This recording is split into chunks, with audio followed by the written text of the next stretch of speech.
आपण पाहत आहात महाराष्ट्रातील number 1 channel action Maharashtra news.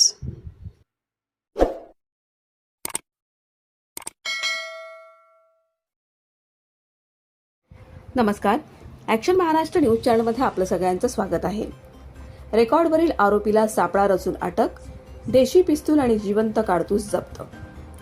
Laxminagar police स्टेशनच्या पथकानं रेकॉर्डवरील पाहिजे असलेल्या आरोपीला सापळा रचून अटक केली असून त्याच्याकडून एक देशी बनावटीचं पिस्तूल आणि एक जिवंत काडतूस जप्त करण्यात आला आहे।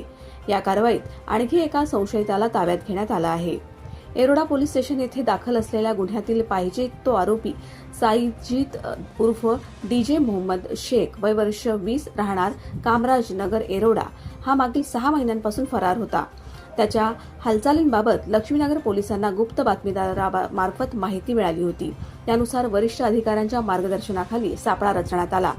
लक्ष्मीनगर हद्दीत रात्रपाळीवर कार्यरत असलेले पोलीस निरीक्षक उमेश गीते आणि त्यांच्या सहकाऱ्यांनी क्राईम ब्रांच आणि युनिट 4 यांच्या संयुक्त मदतीनं ही कारवाई केली। माहिती मिळाल्यानंतर पोलीस शिपाई अक्षय शिंदे, अमोल गायकवाड, कादिर शेख, AP निगाडे तसंच इतर पोलीस अधिकारी आणि कर्मचारी आरोपीच्या घरावर छापा टाकला। कारवाई दरम्यान आरोपी डीजे उर्फ मोहम्मद शेख आणि त्याचा साथीदार पळून जाण्याच्या तयारीत असल्याचं पोलिसांच्या निदर्शनास आलं। याचवेळी डीजे यांनी अचानक कमरेवर हात नसल्याने पोलिसांच्या त्याच्याकडे शस्त्र असल्याचा संशय आला। परिस्थितीचं गांभीर्य ओळखून पोलिसांनी तात्काळ धाडस दाखवत दोन्ही संशयितांच्या मुसक्या आवळल्या। पोलिसांच्या या सतर्कतेमुळे कोणताही अनुचित प्रकार घडण्यापूर्वीच आरोपींना ताब्यात घेण्यात यश आलं। त्यानंतर समक्ष घेतलेल्या झडतीमध्ये आरोपी साजिद उर्फ डीजे मोहम्मद शेख याच्या विरोधात त्याच्याकडून एक गावठी कट्टा, देशी बनावटीचा पिस्तूल आणि एक जिवंत राऊंड जप्त करण्यात आला। पोलिसांनी शस्त्र आणि काडतूस ताब्यात घेऊन पुढील तपास सुरू केला आहे। ताब्यात घेण्यात आलेल्या व्यक्तींमध्ये साजिद उर्फ डीजे मोहम्मद शेख आणि शुभम राजेंद्र बोते, वय वर्ष 26 यांचा समावेश आहे। आरोपीकडे शस्त्र कसे आले, त्याचा वापर कोणत्या गुन्ह्यात झाला आहे का, तसेच त्याच्या इतर गुन्हेगारी संबंधीची माहिती मिळवण्यासाठी पोलीस चौकशी करत आहेत।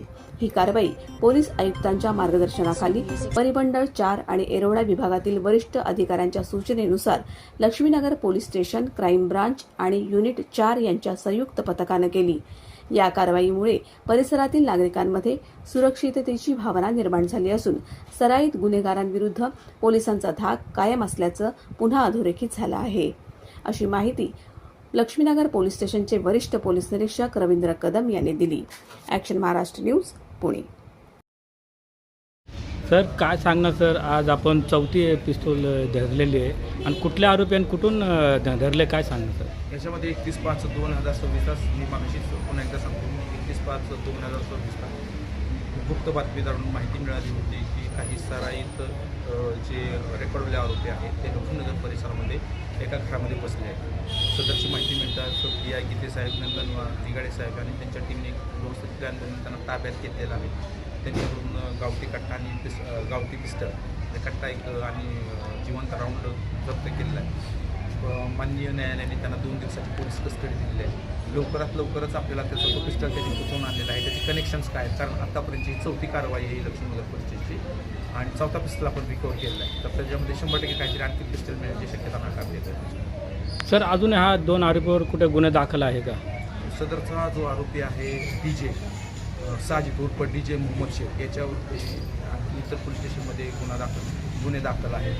साजिद शेख याची एक खासियत आहे की तो पोलिसांना गुंगारा देण्यात माहीर आहे, परंतु DBचे जे PI क्राईम जे आहेत आमचे गीते साहेब, त्याने अगोदरच त्याचा अभ्यास केला होता की त्याची जी मोडस काय आहे ती त्यांनी बघितलेली होती। त्याच्या अभ्यासक्रमानं त्यांचा जो अभ्यास केला तो त्याचा फायदा ठरला आणि त्याला ताब्यात घेतला आहे। त्याच्यावरती 3-4 गुन्हे आहेत। जो दुसरा शुभम होत आहे त्याच्यावरती 307चा जीव घेणं हल्ला करण्याचा प्रयत्न केला, तो पण त्याच्यावर गुन्हा आहे।